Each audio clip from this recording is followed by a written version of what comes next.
Bonjour Omar. Bonjour Rachid.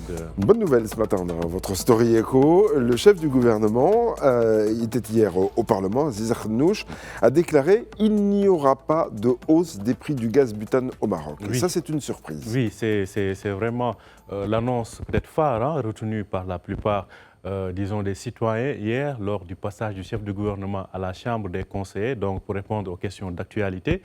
Selon Aziz Akhannouch, il n'y aura pas de hausse des prix du gaz butane. Donc, en tout cas, de ce que l'on voit, peut-être pas pour la fin de cette année, ni pour l'année prochaine. En tout cas, c'est ce que l'on comprend de ce que dit le chef du gouvernement, malgré qu'on va assister à une hausse donc, des prestations sociales, des aides directes à partir donc, de fin novembre, donc disons dans quelques jours. Alors, est-ce que cela veut dire donc, on répondra à cette question-là, est-ce que cela veut dire que le gouvernement fait marche arrière ou reporte? Ce sera la question, on va la voir tout à l'heure. Mais donc, si on s'en tient à ce que dit le chef du gouvernement, actuellement, les prix du gaz butane tournent autour, disons, de 53 dirhams environ, en fonction des villes.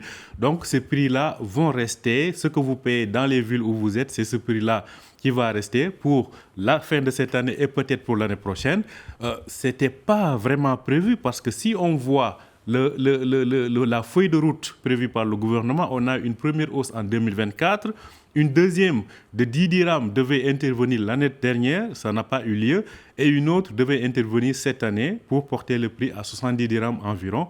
Le gouvernement décide de temporiser, c'est donc la grande question, on se dit pourquoi. Mais c'est quand même une bonne nouvelle pour les Marocains qui espéraient que le prix du gaz ne flambe pas trop. Alors Omar, on savait que cette hausse était prévue, vous venez d'en parler. Est-ce que cela veut dire que le gouvernement a décidé réellement de rétro-pédaler?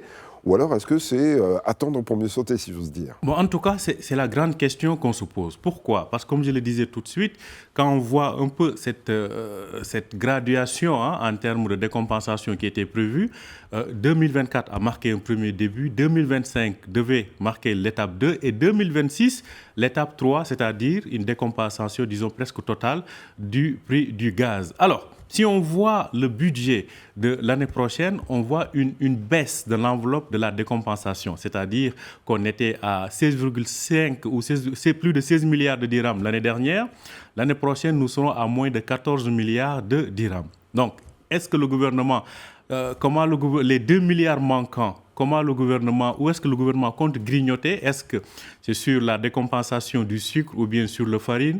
C'est à voir, mais ce que l'on sait aussi, qu'il y a un contexte peut-être qui n'aide pas ou qui ne favorise pas cette hausse-là. On sait que l'année prochaine, c'est une année électorale.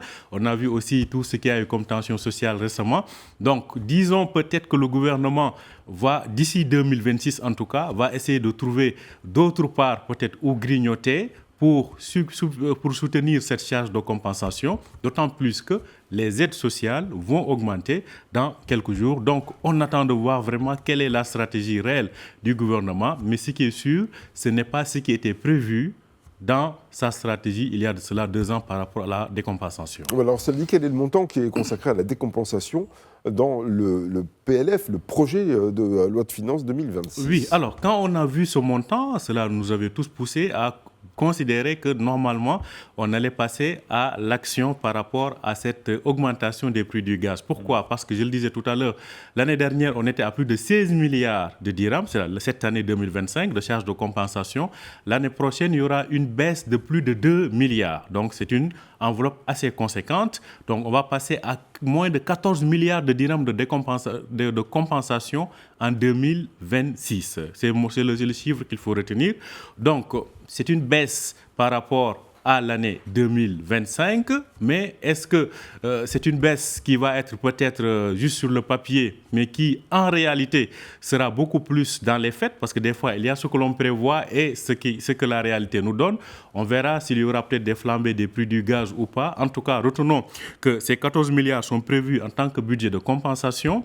Cela dit, notons que le Maroc consomme chaque année, au Maroc, on consomme 240 millions de bonbons de gaz butane, disons, qui sont utilisés chaque année, ce qui fait que le Maroc est l'un des principaux pays importateurs de gaz butane. Pourquoi? Parce que le pays, rappelons-le, ne dispose plus de raffinerie. Il y avait la Samir qui était la seule raffinerie existante. Depuis bientôt une décennie, cette raffinerie n'existe plus, ce qui fait que le Maroc importe massivement du gaz butane, surtout du marché américain.